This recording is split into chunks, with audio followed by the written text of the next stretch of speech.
Teenage Mutant Ninja Turtles, Teenage Mutant Ninja Turtles, Teenage Mutant Ninja Turtles, heroes in the half shell. They are the world's most fearsome fighting team. They're heroes in the half shell and they're green.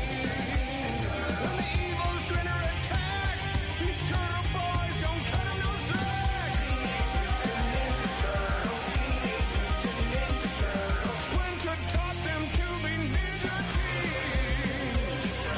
Leonardo leads Donatello does machine. Raphael's cool but rude.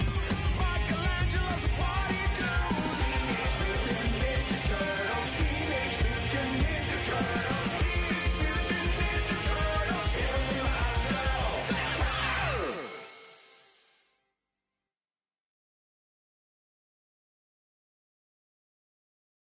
Teenage Mutant Ninja Turtles! Shredder's Revenge. Let's kick some shell! Hello everyone, and welcome to some more Naya Wrestling! As it is guys, 40 years since this amazing franchise was first created, those heroes in a half shell, that's right guys, it is the Teenage Mutant Ninja Turtles. We're back in 1984, the great men being Kevin Eastman and Peter Laird created a comic book which went on to create such a amazing and big franchise that's still going today. And what I would do guys, I'm going to play through Shredder's Revenge Survival Mode. So obviously I'm going to play as my favourite character Leonardo here. So you've got these different costumes. So you've got him, which is the classic 87 cartoon. You've got the 88 toys by Playmates. You've got More of the Soul, which is like later on in the series as well, the 87 cartoon based on the 1990 movie. You've got one that's based on the 2003 series, based on the 2012 show. Then you've also got one as well based on the 2018 TV show, but being the rise of the TMNT. You've also got the Archie IWF Intergalactic Wrestling Federation style Leonardo. You've also got Leonardo, which is the one that he gets when you beat him, Super Shredder, throughout the survival mode, being dimensional Shellshock, and he glows, which is kind of based on a very famous and rare toy. You also have as well the classic Mirage look, based on the original comics and stuff. You've also got one based on the original NES, because there's one level which basically goes back to the 8-bit style of the survival mode. You've also got one based on the Game Boy. And then finally you go back to the original costume. So what I'm going to do today is I want to do the Intergalactic Wrestling Federation one, because I thought it would be quite cool to do. And what I want to do is, because I've beaten this survival mode and stuff as well, and you can do a dimensional skip, and you can go from level 1, 2, 3, 4, 5, and then 6 plus. But what I want to do is I want to start from the beginning, and with this let's play talk through as well, I want to talk about my favourite moments from the show, my favourite memories of the franchise, etc. as well too. And you can see here as well the cool look of Leonardo, and he's like all based on the original Intergalactic Wrestling Federation look that he had back in the late 80s, early 90s through Archie. And obviously the Ninja Turtles were heavily based off of the Marvel comics and those comics at the time, where there's a lot of things about teenagers and mutants and the X-Men, etc. And then the cool thing about it as well too is that the ooze that makes them mutate is actually the ooze that blinds Matt Murdock, and then it goes down into the sewers after the kid gets pushed out of the way with the bowl with the turtles inside it, the fish bowl basically, because Matt Murdock was trying to save the guy that he basically saved. So it's quite interesting to kind of, and obviously you have other hints as well, being the hand and rather than being the first, and you've also got things like as well, like rather than being, you know, Stick, you've got Splinter, and you've got all that stuff as well too. And then obviously they ended up only being one issue they ended up doing.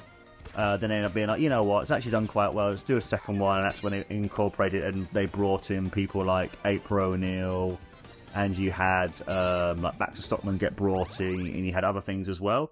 And then they then ended up having the Shredder come back, which then went on to become bits of like the Battle of New York and all that kind of stuff, when the Turtles go to the farm, which is also heavily influenced from the 2003 show, 2012 show, and is also heavily influenced as well too by the movie. Like, obviously the movie back from 1990 is still, honestly, one of my favourite films of all time. It's definitely my top 5.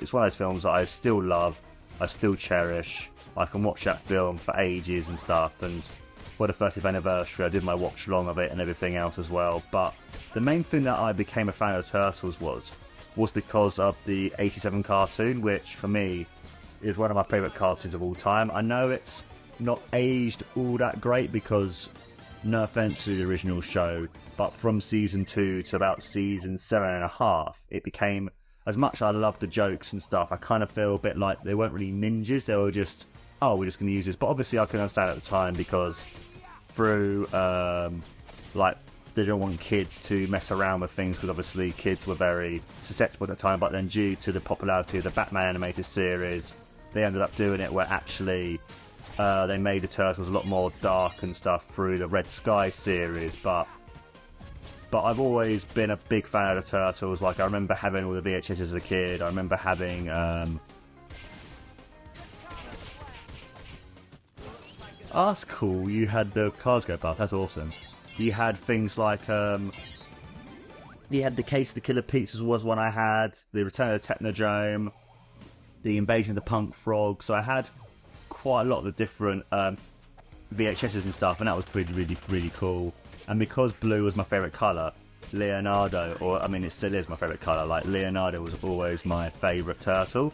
Doesn't matter what incarnation or anything the thing is, the blue cats will always be my favourite, and I've always liked Leon. But then I've always liked them as well. Like, I like the fact that they were all different and they had their own personality. It wasn't just a generic, alright then, we're just going to be all four the same, because that's the only thing, as much as I love the original movie, that's the only thing I wasn't so keen on the live action films, because besides Raphael and Leonardo to a certain extent, it kind of felt like they were all the same kind of character, which I can honestly understand because, you know, being a 90-minute movie, they don't want to do too much, because you've also got to think as well too that they've got to like incorporate and go through different stories and stuff. And I kind of like the whole thing of the rivalry between Leonardo and Raphael, and technically there isn't really a point of being a leader. But then Leonardo actually said to Raphael, like, I never said I was your leader. And Raphael's like, well, you sure act like it sometimes and stuff. And which is quite interesting considering you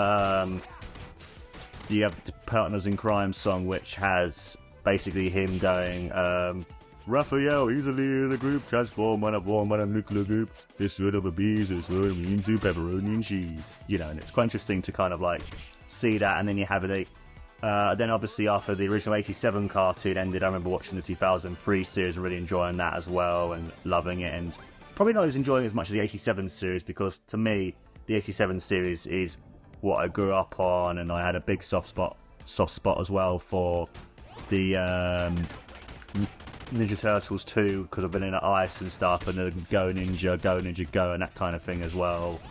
And it's just, you know, it's just one of those cool things where it's just like, there's a lot of different things I remember and stuff, and I love the puppetry for those films as well too, like seeing the Jim Henson group in the first two films doing their amazing work that they did for those two films and everything else, and then seeing Talk on Razor and then playing the games. Like, I love the original 1989 like NES game and stuff, and the arcade game, playing that quite a lot along with the another great game as well, which was the Simpsons game as well, and then having the 89 game when you actually go back and listen to more Queen and then be my favourite band, and actually realising that the theme tune to that game is heavily influenced from the amazing and iconic and very underrated song, actually, to a certain extent, because I know they perform it quite a lot in their concerts and stuff, but it's a song that was never on their like greatest hits or anything. It's like an uncut gem that they have, like these things called the uncut gems, where they go from like 1971 to 74 and then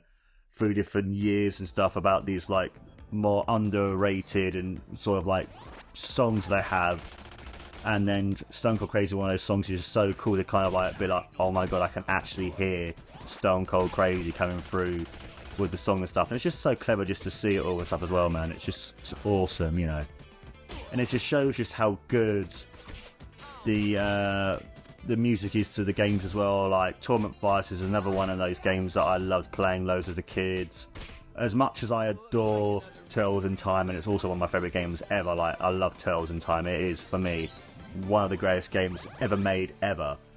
I have that very strong soft spot for it because it's one of the greatest games ever. I loved playing it. I think I rented it when I was a kid. But Tournament Fighters was one of those games that I had on the Super Nintendo. I used to play it all the time. You know, like the character song is iconic. You have amazing songs as well, like the Back Alley, and obviously you can't beat the amazing song of the Thunderdome, and it's just so cool to see a lot of these like songs and games come back as well too. Like you've got Konami at the moment are doing their special vinyls based on all the original Ninja Turtles games that came out for the original like NES and SNES and stuff. It's just so cool to kind of see that come through and be like, you know what, it's just so cool to kind of see something old come back again. And obviously with the release of the COWABUNGA collection shows Revenge as well, it's like having the Turtles become popular again, and with this year as well with the Transformers 40th anniversary as well too. It's just cool to see a lot of this stuff come back and that sort of thing too. And that's why I think I love about the Turtles is, as much as the 87 series will always be my favourite, it's just so cool just to see so much variety and so much differentness in the way that they do the Turtles as well too. Like the 2003 series was great. That was heavily based off of the original Mirage comics and stuff, and then you have after that finished, you had the amazing, but also at the same time annoying special, because I don't like the way that they made the 87 series seem so stupid. But then obviously Peter Laird sold the rest of the franchise to Nickelodeon, because at that time Kevin Eastman sold it off to Peter Laird to them, Kevin Eastman. But it's really funny. It's kind of like a 180 kind of thing, where Kevin Eastman has now come back and does a lot of the comic books and stuff, and they did The Last Ronin together as well, which is another great comic book, which is actually quite interesting as well with The Last Ronin, where it became the thing that actually was Michelangelo who was The Last Ronin, because I was honestly expecting it to be Leonardo, because obviously Leonardo was the coolest, best, and in my opinion, my favourite turtle and stuff, and it's just quite interesting as well just to see, you know, like actually it being Michelangelo and that kind of thing as well too. And it's just quite interesting just to see the difference in all of the ways that the Turtles are done and the different incarnations, and then through selling it off to Nickelodeon, then you had the amazing IDW comics, and you have the amazing 2012 series, which is basically amalgamation of everything that was great about the 87 cartoon, the original Mirage comics, the 2003 show and stuff as well too. And it had a lot of the characters that were from the 87 cartoon, with the Krang being the Krang, Bebop and Rocksteady appear. You have original mutants as well. You also have really cool characters based off of the 2003 show, like Hun appears in it, and you have like Bishop and stuff as well too. And it's just so cool. Same with the IDW comics, that you actually have that sort of like way of it too. So you kind of actually see the way that they're able to incorporate and use the actual like comic book to kind of like show off like the amalgamation, rather than this point of Krang being erased like it was in the 2012 show. Actually Krang was a general of like Dimension X and that kind of thing. You have the neutrinos in it as well, and you have like a different turtle to incorporate their own story, and then you have like different comic books where the Turtles crossover, and you've got things like the Batman series where they had 3 comics which are really good, and you had Ghostbusters for a couple of specials with them, and you also had some great specials as well with the Power Rangers, and you had other great specials as well with now Stranger Things, and then amazing crossovers with Street Fighter, and you've also got them as well in the mobile app game of Street Fighter 2 being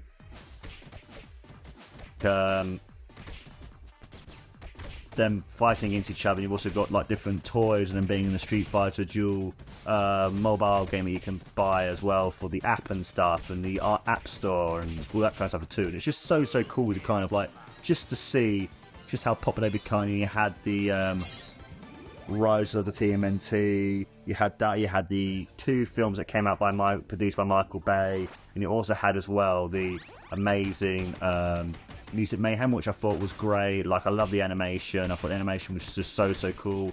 I loved the main thing I loved about the animation. It felt like a lot like when they did Thingamajig.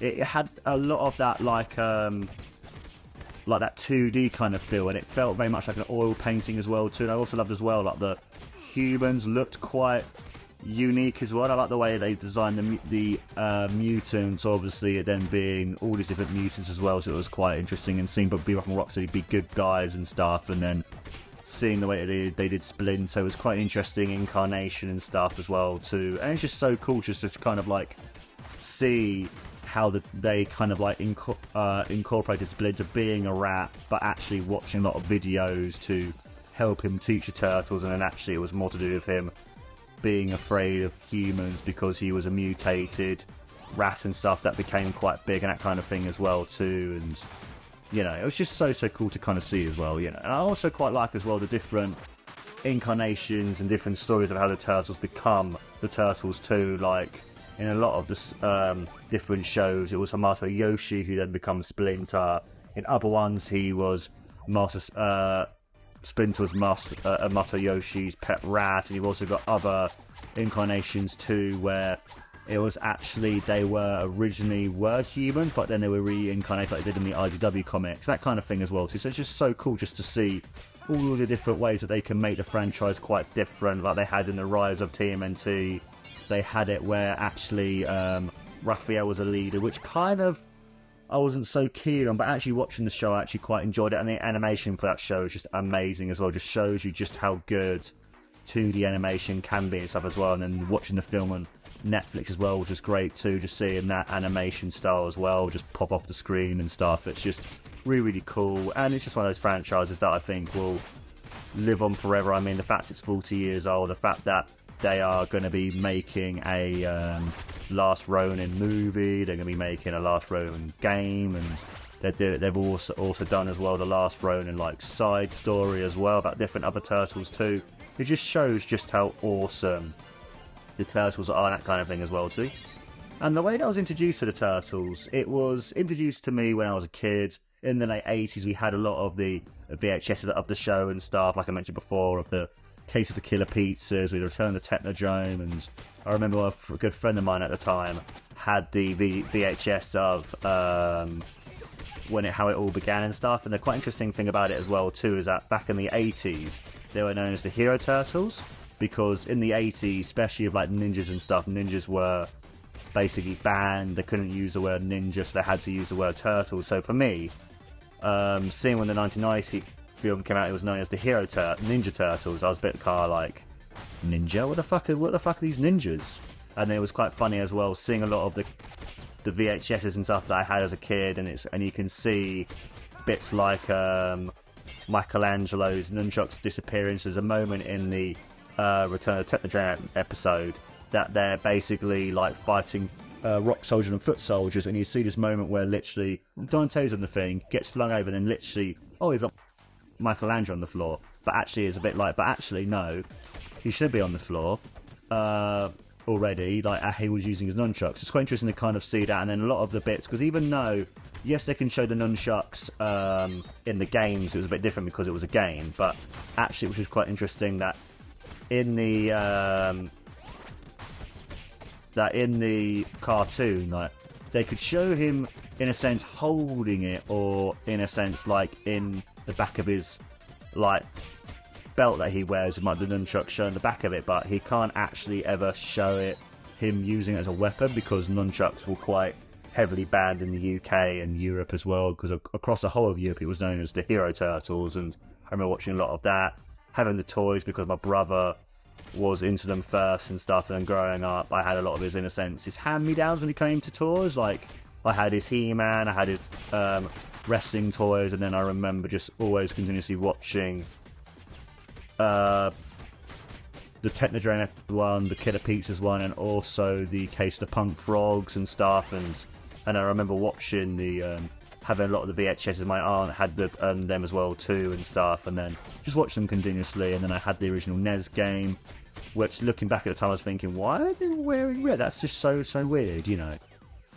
And then I remember like then going several years later on when when I went to a local town, Canterbury, near where I live, and then I'm seeing, oh, there's some TMNT comic books. You know, I'm going to buy them. The original Mirage ones. That's quite cool. I'm going to buy these. See what it's like. It's like City of War and stuff. And I was like, oh my god, they're all wearing red. And then basically around that time, when I was like, the internet discovering different things, I was like, holy shit, this is based off the comic book of the Turtles and stuff too. And it's just insane, just like, you know. And it's like, it's really interesting as well just to see just how like influence and just how sort of like the way they did these comic books as well too. It's kind of like, oh my god, that's insane. So that's actually based off of that. And then I played a lot of the original arcade game where I would always lose and continuously, and then only finally beat it probably a few years ago. And then the same thing as well with the original NES game. Like, I was finally able to beat it basically through cheating, by using a lot of emulators and stuff and save states and everything. I'll be honest, I will have no qualms in saying at all that I cheated in the way that I played the game and stuff. But then again, it's an emulator, so it's kind of a bit like, well, I kind of feel like emulators are kind of a bit fair because, you know, if they don't want you to use it, then you wouldn't use it. And I finally beat the original NES game because for many years I only ever got up to just beyond inside the Technodrome itself. Like, I used to get stuck on the water level, but then I finally beat that level, and then working through the third level was quite hard, and then finally being through that, and then finally beating as well through the horrible fourth level, trying to find a fucking Technodrome. And then sometimes you're lucky of where the fuck it is, and then you kind of be like, oh shit, now I have to go through that really horrible obstacles things again that you go through and stuff. But then finally beating the Technodrome and going inside and then being killed by that. But then you have that really horrible bit of the bloody astronaut people where they like can hit you if you lose most of your health through one hit and that kind of stuff as well too. And it's just quite interesting to kind of finally, through honestly cheats and stuff, that I was able to beat the game, see the ending, and it was just so cool just to finally see that. And then through the 89 game being like, oh fuck, where's all the pizza, like I need health and stuff. And then being like some of the levels being so long, that sort of thing too, especially the second level where you fight against Bebop and stuff. And just so awesome as well just to see just the variety of different things that you can do and stuff, and like all the different games. And he had Tales in Time, the SNES version of Tales in Time, and then he had one of my all-time favourite Turtles games, Tournament Fighters, which I played a lot because I'm a massive fan of Street Fighter and stuff. It's just so cool to kind of have that sort of memory for me as well. And I'll be honest, like, one of my biggest regrets was selling off my games that I used to have, like a lot of my old NES and SNES games and N64 games, to buy a PS2 at the time. But I'm so glad that I've been able to go back and re-buy a lot of my old games I used to have, but then even more because one of my collections I'm doing, besides wrestling games, is any version of the TMNT, like any version of the Hero Turtles, Ninja Turtles, I don't care what console it is or anything at all. Because I remember we had a version of it as well on the PC, which was on like a cassette tape / one of those really big like floppy disk kind of things, and playing that quite often, which was heavily based on the 89 game. Hard as hell as well too, like that game is so hard. I mean, the amount of times I would always cheese the game, and then basically fight against Rocksteady, get him to as low health as possible, and then be like, you know what, fuck it, I'm gonna play as Leonardo to do the last hit, that kind of thing as well too. Cheese the game as it were. And it's just, you know, interesting just to see what you can do as well too, and with the game as well, and kind of like, alright then, so I can do this, and I can do that, and I can do that, and I can do that as well. It's just so cool. And then the 2003 series came out, because I remember really enjoying that show. And then I had like a special DVD that they had, I think The Sun at the time, or some newspaper, you can have the first episode on DVD, so I used to watch that quite often before the show. And then I remember getting the second Turtles game on the PS2, basically only to, and then the third one as well, and just playing it through. I never really actually ever beat the games, to be honest. just so I can then play through the original game, like original arcade game that you could get on the second one, but then on the third one, Battle Nexus was the second one. I can't remember what the third one's called, or Burst Fire, so I can't remember exactly the titles. I remember the original ones though. But then again, having the COWABUNGA collection kind of helped as well too, because it's quite interesting to kind of play the other versions of Tournament Fighters and realising just how fucking terrible the Mega Drive version is. My god, that game is just so bad. I just played it just to play through the arcade games and stuff, and it's quite interesting because they had it like you would have on the old arcade, where depending on what controller you were that Turtles. Obviously, luckily for me, because the PS2 I only ever had 2 controllers, so I only could ever really play as Michelangelo and Leonardo. So being player 1, I was always Leonardo, so that was pretty really cool. And then you also had the really amazing moment as well with that too, that you have the cool moment where with the different games as well, you have it where you have the other games that came out and stuff that I played quite often, like the GBA game was really, really good, of the TMNT, and then you also have the other different games you can play, like the LCD games that Tiger did and that kind of thing too. So it's quite interesting as well just to see just the difference in all of the different games and everything I had when I was a kid and everything else, so that was really, really cool.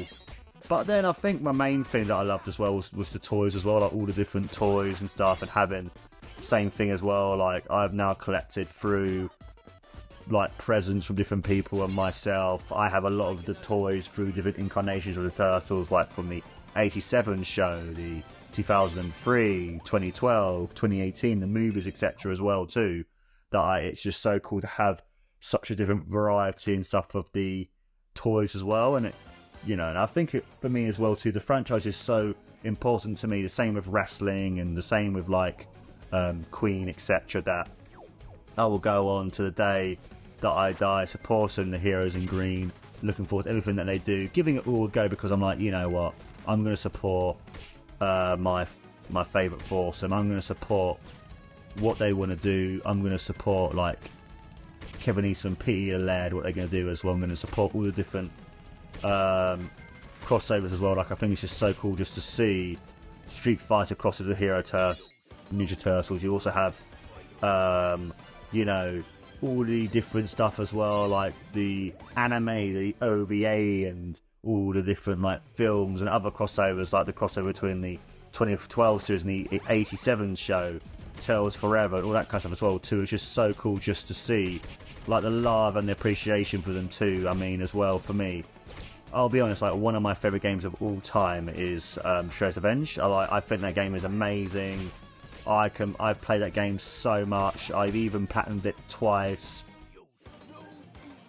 I've platinumed the game on the PS4 version, the PS5 version, and it's a game that I will always, and I mean always play. I will play forever and ever and ever. Like, besides playing through at the moment as Leonardo,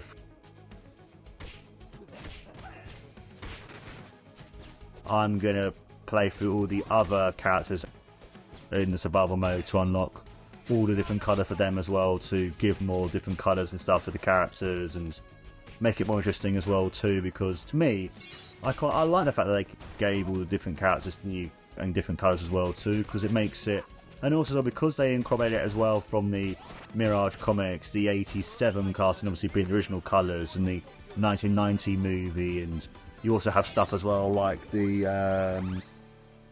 2012 show and stuff. Just shows the love and appreciation as well for the Turtles as well too. One of the other things as well I love about this game as well is the fact that they've included as well Karai in the game, because I know Karai never really appeared in the 87 cartoon, but several of the games like Tournament Fighters, for example, and that kind of thing were all based off the 87 cartoon, so it's quite cool to kind of see her have the look, and also a lot of her moves and stuff based off of those games, especially the SNES version, which I find to be really cool. So it's kind of like thanking the fans as well who've loved the Turtles as well. And I also love the fact as well too, one of my favourite things about this game as well is the fact that you actually have the original voice actors as well. Like you have Rob Paulson as Raphael, Cam Clark as Leonardo, Barry Gordon as Donatello, and Tanton Coleman as Michelangelo, and I think for me that is just so cool just to see,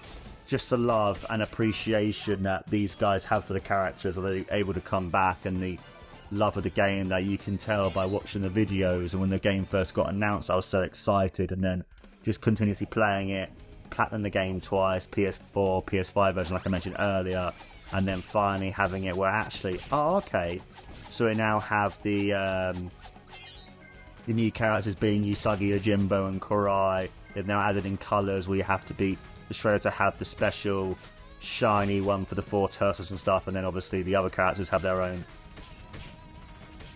different colours too, so that's really cool as well. And it's just awesome just to see just the variety as well of the moves and stuff. And they've incorporated a lot of the moves from the 87 cartoon, the later cartoons and the games, because in Tournament Fighters I always remember Raphael having a German suplex, because that game was one of my favourite games, and it basically felt a lot like Street Fighter.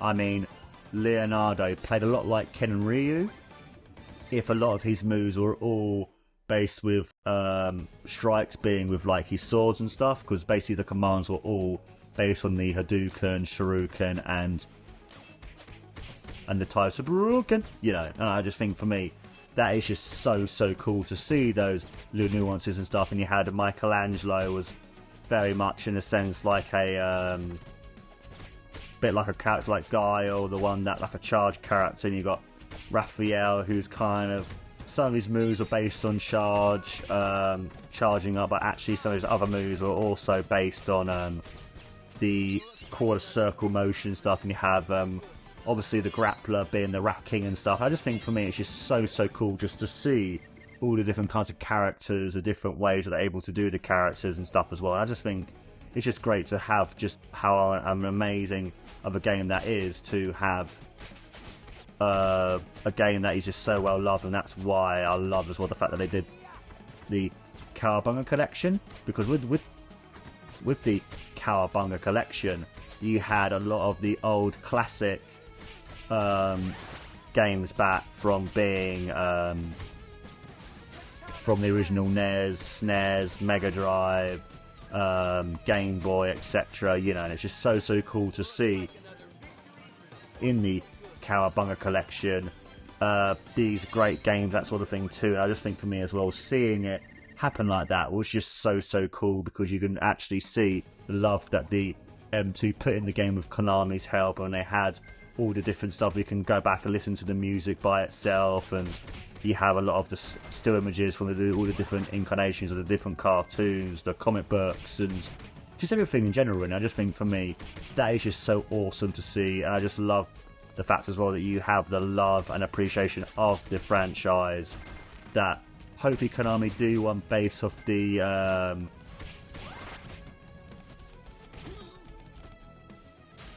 newer games that they did for the PS2 era. But if they don't, I still think the COWABUNGA collection is amazing, is so good, and it's one of those games that I believe that if you guys get a chance to go out and find the game and buy the game and play the game, like I have it on the PS5, I also have it on the Switch, I have it downloaded, I have it digitally as well, so I'm a massive Turtles fan. Same with Shredder's Revenge, I have it special edition on the Switch, and I have it normal on the PS4. And it's just also as well, it's one of those things too as well with the COWABUNGA collection, that I wish that we had it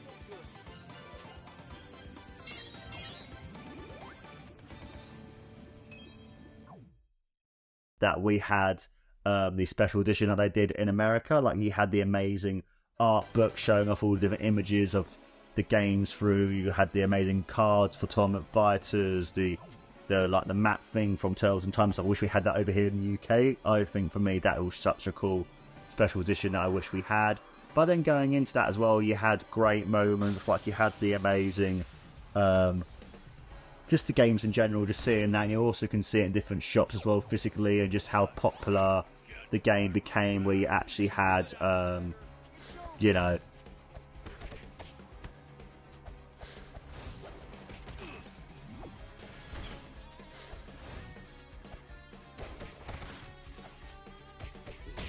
shit.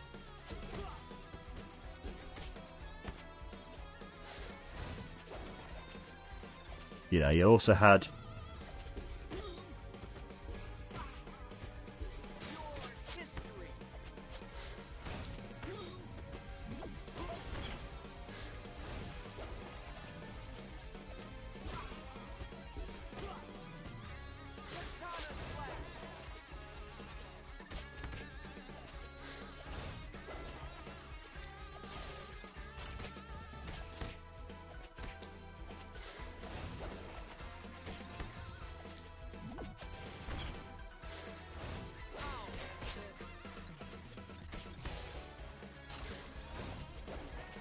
just so cool to see the love of the Turtles come back as well too.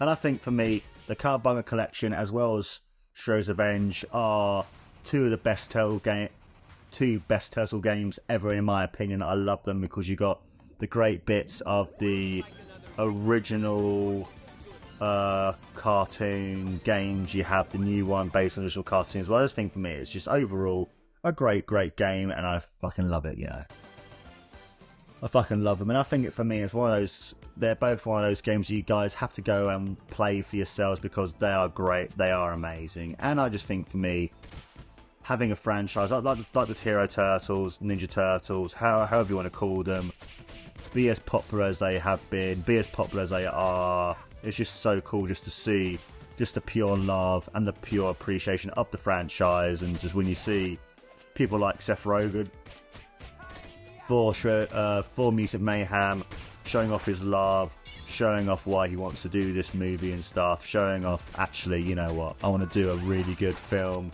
because I want to give the people who love the franchise as much love as they gave it to him and stuff when he was a kid. And then you have, obviously, people like Rob Paulson talking about how much he loves it, Cam Clark when they have interviews, Townsend Coleman and Barry Gordon and stuff, just so cool just to see. But also as well, when you have the different stuff like the crossovers of like when you had Jason Biggs as Leonardo and you had Seth Green, and you have bits as well where you had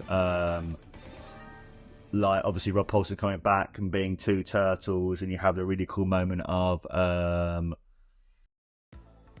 Greg Sipes being Michelangelo and Sean Astin being Raphael, for example. I just think for me it's just so cool just to see just a pure love and appreciation for the Turtles themselves, that people love them that much that they will go and enjoy, in a sense, anything that they do with the Turtles, really. Because to be honest with me, I think some Turtle stuff is rubbish, like I hate the third movie. I think the third movie is shit, but I still appreciate the Turtles as themselves. I still appreciate the characters. Like I love the bit where they're showing off all their moves to ZZ Top. I love that moment. That's so cool. But I also love as well, I also really enjoy the really bad live action puppetry thing that they did for that Blue Line train with the original Turtle voice. I think that was really cool. And the Christmas special, the different songs that they did, the live tour and stuff. You know, it's just for me, it's just so cool just to see, you know, just how far the Turtles themselves have come as well too. Considering just how like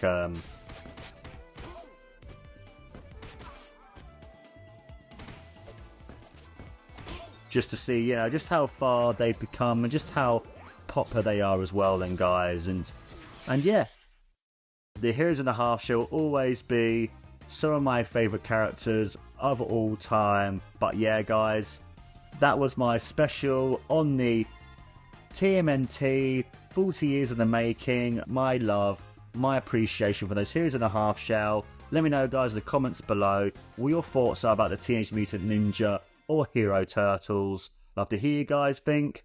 And that, my friends, was No Wrestling. This has been Mark Silvester signing off.